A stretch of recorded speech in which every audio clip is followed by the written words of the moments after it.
So one of the lessons I learned last year, 2020, is the fact that it's not about the quantity of relationships you have in your life, but the quality of those relationships. So something happened towards the end of last year, something happened to me. I had a very long, interesting conversation with my very good friend, my old friend, and it kind of made me assess some of my relationships. In fact, all of my relationships, both my past relationship and my present relationships. So that was how I was able to come up with these rules that govern a good relationship, or better still, what you should know before you go into any form of relationship. I believe that understanding these principles that govern relationship will help you to build relationships that will last. So if you're interested in what I have to say, if you want to know more about these principles, I would encourage you to watch this video till the very end, because one point leads to another and leads to another. You cannot take any of these principles in isolation. You need all of them to work together. So I would encourage you to watch this video till the end. Hello beauties, and welcome back to my channel. If you're new here, my name is Yemi, and I believe that you have so much greatness in you. That's why my channel is all about inspiring you to own your life, live up to your potentials, and to be your best self. So don't forget to click the subscribe button and turn on your bell notification so that you stay up to date on my videos. And don't forget to also give this video a thumbs up if you enjoyed it, and I'm sure you're going to enjoy it. You're going to learn a thing or two, okay? And even if you don't learn anything, you can also leave your comments, share with us your experiences as it relates to this topic. I'd really love to hear from you. Thank you. So the first thing I believe is very important to know about a relationship is the fact that most relationships begin with selfishness. I mean, we all have needs. You have needs, I have needs, and we all have needs at every point in time, and we are hoping that the people we allow into our lives will help us in one way or the other to meet those needs. It could be financial needs, it could be emotional needs, it could be mental needs, mental support, whatever the need may be. We all have needs. The other party in the relationship is also hoping that you are going to help them to meet their needs as well. So understanding this helps you to open up your mindset to know that in as much as you are going into this relationship for what you can get, it is also very important to go into that relationship for what you can give. You're going into it for a win-win situation. So you're not going there to lose yourself. You're not going there to ignore your own needs just so you can help that person, but you're going there to meet your own needs, at the same time help that person. Something you would call a selfless act in a relationship is also going to give you joy. It's also going to bring you peace. It's also going to make you happy. Another thing about relationship is the fact that if people don't meet their expectations through you, if somebody comes into that relationship with you hoping that you are going to help them with their needs and they don't have those needs met, they're going to leave and go to another person. Just the same way with you. If you are friends with somebody that they are constantly making you unhappy, if they are not supporting you in the way you want to be supported, somehow you will gradually drift away from that relationship, because you would find somebody else, or even before you find somebody else, you would start to look out for somebody else that can meet that need. And that's just human nature. Our human nature is very selfish, okay? So we can capitalize on this phenomenon and then make the best out of our relationship. So I think it's very important that before you emotionally invest in any relationship, it's very important to ask yourself these 3 questions.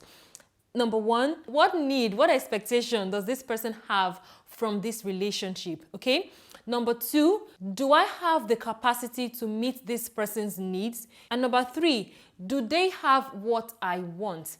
Does the person have the capacity to meet your own needs? Okay, so if your answer is no in at least 2 areas in these questions, then you might need to take more time to reevaluate that relationship. And it's also very important to be patient at the beginning of every relationship, because you may not really know what the person's needs are at the beginning, because obviously, at the beginning of every relationship, we are always at our best self. A lot of time, we just stumble into relationships. You see somebody, you like them, they're your roommates, they're your friends, somebody introduced you to another person, and somehow you people just begin that relationship, okay? So you won't really know what the person's needs are and you won't really know. Sometimes you may not even know what your own needs are. That's why I would always advise that before you even go into any relationship, you know your values. You have personal standards, because it helps you beforehand to know what you want, what you are looking to get from that relationship. So you may not know what the other person needs, but at least you know what you need from the relationship. My point is,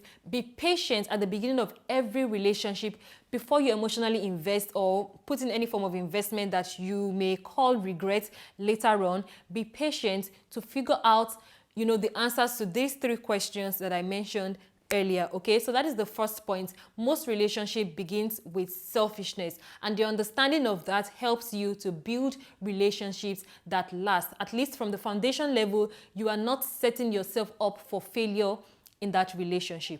Okay, so the second thing I believe you should know about relationship, which is also very important, is the fact that you cannot meet other people's needs until you have your basic needs met. Because as I mentioned earlier, it is just human nature to be engrossed in self. It is our nature to want to take care of ourselves first before we meet other people's needs. Okay, so when you go into a relationship and you don't have your basic needs met, you would always trivialize the other person's needs. You would always think that your needs are more important than the other person's needs. So you may not be able to support your friend in business if you still have that scarcity mindset. You may not be able to preach to somebody else until you are enjoying the love of God. You may not be able to support your partner in the relationship if you are still struggling with one form of emotional issues or the other. You cannot support the person emotionally, right? Let me give you a practical example. Let's say I was born into a family that we didn't have money. Right? Let's say I was born into poverty. So there's just this need for me to move out of poverty. So I have financial needs, right? I'm hoping to be in a relationship with somebody that will not have financial burden. And I'm also looking to be in a relationship with somebody who can at least give me tips, give me ways that I can expand, I can grow my capacity to make money, right? I'm looking for such person that will support me in that area. Now, let's say I find that kind of a person, and the person has emotional needs. Let's say the person is the kind of person that cries when their parents does not call them on their birthday, right? So let's say, I'm just giving an example at the top of my head, okay? So let's say this is somebody that have emotional needs that is always waiting for their parents to call. So you will continue to look at this person like, what's wrong with you? What kind of need is this? If they don't call you, call them or something. My point is that until you have met at least a certain level of your own needs, you would continue to trivialize another person's needs, okay? So until you have until your cup has at least a little bit of water, you will not be able to pour into another person's life. So you need to increase your own value.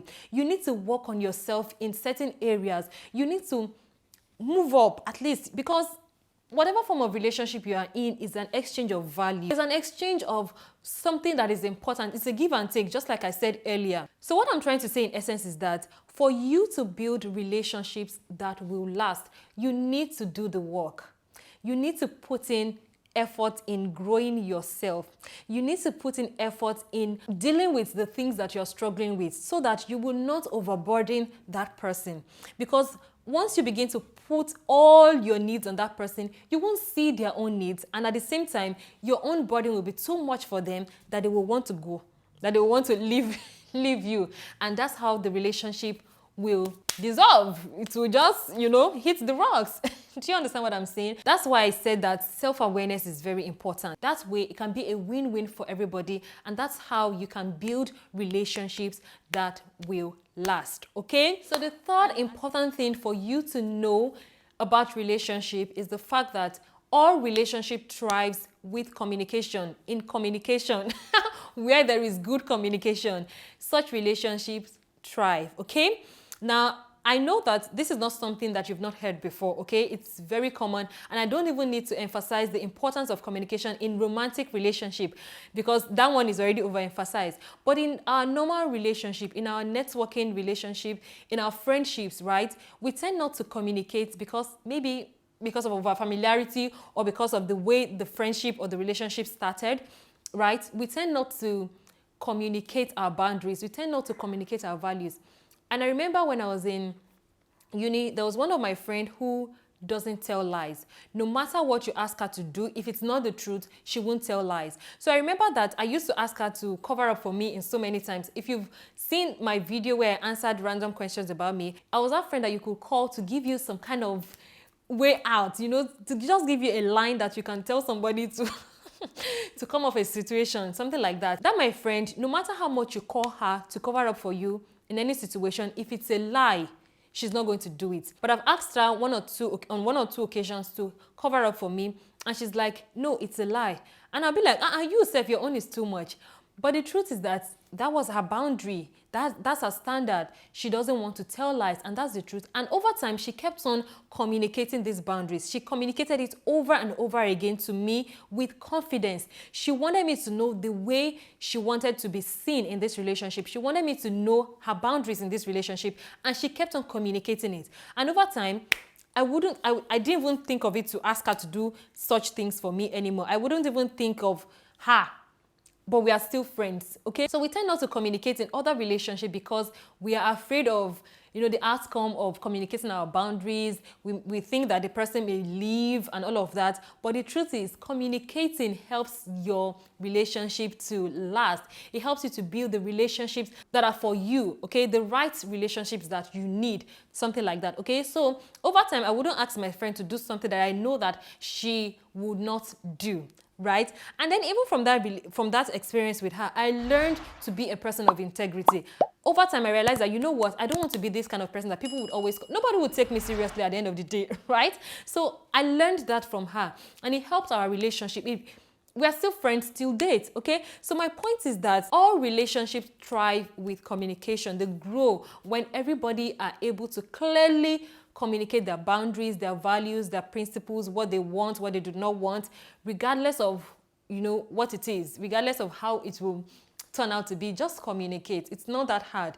It's as simple as telling the person what you want, okay? All right, so let me know in the comment section, what are those things that you have applied in your own relationships that has helped your relationship to last, that has improved the quality of your relationship? I'd love to learn from you. I'd love to hear from you as well in the comment section. If you have further questions on this topic, if you do not understand anything, if you want me to go in depth on any area, please leave them in the comment section as well. Thank you so much for spending your time with me once again. Don't forget to give this video a thumbs up if you really enjoyed it. I'm sure you did. Don't forget to give it a thumbs up so that my video can reach a lot more people, okay? And then if you're not subscribed, don't forget to subscribe. Click the subscribe button and the bell notification so you are up to date on my videos. You are amazing, and I love you all, and I wish you the best in your relationships. Bye.